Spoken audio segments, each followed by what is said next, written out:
Hello everyone. ఇంటర్నెట్ను shake చేస్తున్న ఒక సెన్సేషనల్ టాపిక్ డీకోడింగ్కి వెల్కమ్. ఎస్, ఎస్ఎస్ రాజమౌళి గారి బిగ్గెస్ట్ గ్లోబల్ ప్రాజెక్ట్ వారణాసి. అసలు దీని చుట్టూ జరుగుతున్న డ్రామా మామూలుగా లేదు కదా. ఒక పక్క ఇంటర్నెట్లో వైరల్ అవుతున్న ఫేక్ రూమర్స్, మరోపక్క ఎవ్వరూ ఊహించని మైండ్ బ్లోయింగ్ ఫ్యాక్ట్స్. సో అసలు తెర వెనుక ఏం జరుగుతోంది, గ్లోబల్ ప్రమోషన్స్ వెనుక ఉన్న ఆ ఎపిక్ ట్రూత్ ఏంటి? Let's dive right in and find out. Varanasi fail అయిందా?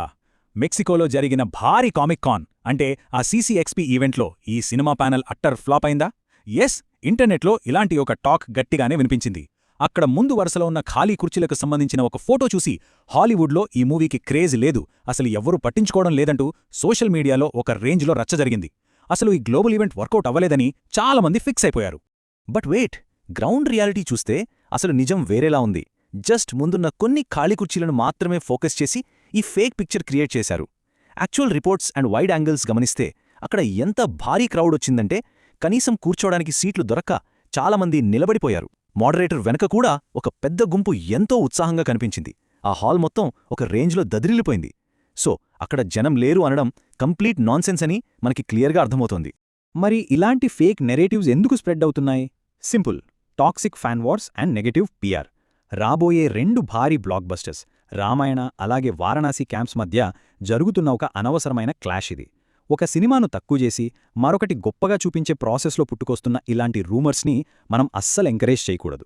ఎందుకంటే ఈ 2 సినిమాలు ఇండియన్ సినిమా స్థాయిని గ్లోబల్ లెవెల్కి తీసుకెళ్లేవే. So let's just stick to the facts, not the P R traps. సరే, ఈ నెగటివ్ డ్రామాను పక్కన పెట్టేద్దాం. మనకు అఫీషియల్గా రివీల్ అయిన ఆ అద్భుతమైన విజువల్స్ చూస్తే మతిపోవాల్సిందే. ఫస్ట్, గ్లోబ్ డ్రాటర్ మందాకిని క్యారెక్టర్లో Priyanka Chopra Jonas look absolutely stunning కదా. ఆ ఎల్లో శారీలో చేతిలో వెపన్ పట్టుకుని ఆమె కనిపిస్తున్న ఫెరోషియస్ అవతార్ చూస్తుంటే సినిమాలో యాక్షన్ ఏ రేంజ్లో ఉండబోతుందో ఒక చిన్న హింట్ దొరికినట్లే. ఈ ఒక్క క్యారెక్టర్ డిజైన్ సినిమాపై ఉన్న హైప్ని అమాంతం పెంచేసింది. ఇక నెక్స్ట్ లెవెల్ ఎక్సైట్మెంట్ ఎక్కడంటే మన సూపర్ స్టార్ మహేష్ బాబు గారి లుక్. ఇందులో ఇంటెన్సిటీ పీక్స్లో ఉంది. ఆయన ఈ ఎపిక్ ప్రాజెక్ట్లో డ్యూయల్ రోల్ ప్లే చేయబోతున్నారన్న విషయం కన్ఫర్మ్ అయింది. ఒకటి రుద్ర అనే బౌంటీ హంటర్ క్యారెక్టర్, మరొకటి సాక్షాత్తు ఆ శ్రీరాముడి పాత్ర. ఆ దేహంపై ఉన్న రక్తపు మరకలు, పట్టుకున్న ఆయుధం చూస్తుంటే యాక్షన్ సీక్వెన్సెస్ ఎంత గ్రిట్టీగా, బ్లడీగా ఉండబోతున్నాయో అర్థమైపోతుంది. ఆయన కళ్లల్లో ఉన్న ఫైర్ ఫ్యాన్స్కి ఖచ్చితంగా గూస్ బంప్స్ తెప్పిస్తుంది. ఇక మెక్సికో ఈవెంట్లో ప్రొడ్యూసర్ ఎస్ఎస్ కార్తికేయ గారు చెప్పిన ఒక విషయం అయితే మైండ్ బ్లోయింగ్ అని చెప్పాలి. ఇదొక మైథలాజికల్ లేదా హిస్టారికల్ మూవీ మాత్రమే కాదు, ఇందులో ఒక సాలిడ్ సైన్స్ ఫిక్షన్ ఎలిమెంట్ కూడా బ్లెండ్ అయ్యింది. దానికి తోడు సినిమాలో వచ్చే ఒక భారీ పట్టాభిషేకం సీక్వెన్స్ కోసం ఏకంగా మెక్సికన్ అండ్ మాయన్ కల్చర్ నుండి ఇన్స్పైర్ అయ్యారు. ఇండియన్ మైథాలజీకి మాయన్ కల్చర్ టచ్. వావ్, అసలు ఇదొక క్రేజీ గ్లోబల్ క్రాస్ ఓవర్ కదూ. ఇక project scale and release plan విషయానికొస్తే నంబర్స్ వింటే షాక్ అవుతారు. First of all, languages. నార్మల్గా పాన్ వరల్డ్ మూవీ అంటే ఒక 10 భాషలో రిలీజ్ చేస్తారేమో, కానీ ఈ వారణాసి సినిమా ఏకంగా 25 డిఫరెంట్ లాంగ్వేజెస్లో రిలీజ్ కాబోతుంది. ఇండియన్ సినిమా హిస్టరీలోనే ఇదొక record breaking number. Language barriers లేకుండా వరల్డ్లో ఉన్న ప్రతి కార్నర్కి ఈ స్టోరీ వెళ్లాలన్నదే మేకర్స్ అసలైన విజన్. ఆ రికార్డ్ అక్కడతో ఆగిపోలేదు సుమా. కేవలం భాషలు మాత్రమే కాదు, ఏకకాలంలో 120 దేశాల్లో సినిమాను విడుదల చేయబోతున్నారు. జస్ట్ మన ఇండియా లేదా ఏషియాకే పరిమితం కాకుండా స్ట్రైట్గా వెస్టర్న్ మార్కెట్స్ అండ్ గ్లోబల్ ఆడియన్స్ని టార్గెట్ చేస్తున్నారు. హాలీవుడ్ బిగ్గెస్ట్ స్టూడియోస్ కూడా ఆశ్చర్యపోయే రేంజ్లో వాళ్ల రిలీజ్ స్ట్రాటజీ ఉంది. ఇది కంప్లీట్గా గ్లోబల్ బాక్సాఫీస్పై ఒక మాస్టర్ మైండ్ చేసిన దండయాత్ర లాంటిదే. ఇంత భారీ క్యాన్వాస్ మీద చెప్తున్న ఈ స్టోరీకి టైం కూడా గట్టిగానే కావాలి కదా. అందుకే వారణాసి పార్ట్ 1 రన్ టైం ఎగ్జాక్ట్గా 3 గంటల 20 నిమిషాలు లాక్ చేశారు. Yes, 3 hours 20 minutes. దీన్ని బట్టి ఒక్కటే అర్థమవుతోంది, ఎక్కడా కాంప్రమైజ్ అవ్వకుండా స్టోరీ టెల్లింగ్లో బెస్ట్ ఎక్స్పీరియన్స్ ఇవ్వబోతున్నారు. ఖచ్చితంగా సెకండ్ పార్ట్ కోసం ఒక మైండ్ బెండింగ్ క్లిఫ్ హ్యాంగర్ ఉండి తీరుతుంది. ఆ 3 hours ఎలా గడిచిపోయిందో కూడా తెలియని విధంగా మ్యాజిక్ చేయబోతున్నారు.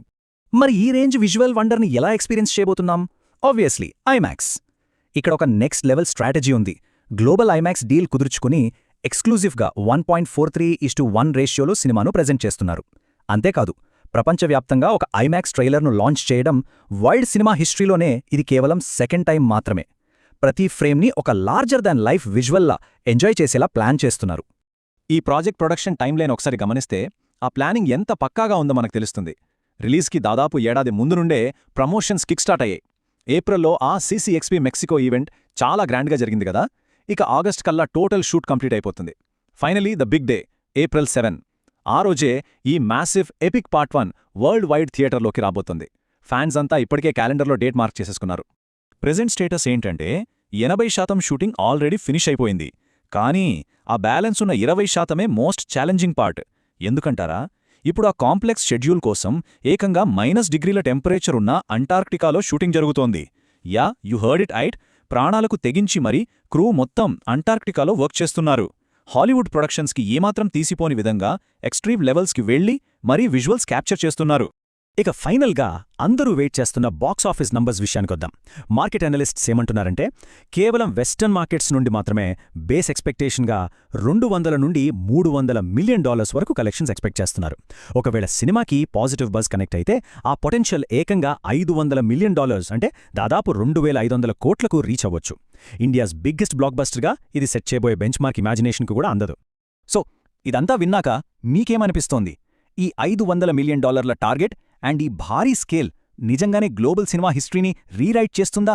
వాళ్ళు క్రియేట్ చేస్తున్న ఈ అన్బిలీవబుల్ హైప్ చూస్తుంటే మాత్రం ఏప్రిల్ 7న బాక్సాఫీస్ దగ్గర రికార్డులన్నీ బద్దలవ్వడం పక్కా అనిపిస్తోంది. మరి మీరేమనుకుంటున్నారో ఒక్కసారి ఆలోచించండి. That's it for now. మరో ఇంట్రెస్టింగ్ విశ్లేషణతో మళ్ళీ కలుద్దాం. Until then, take care and keep watching.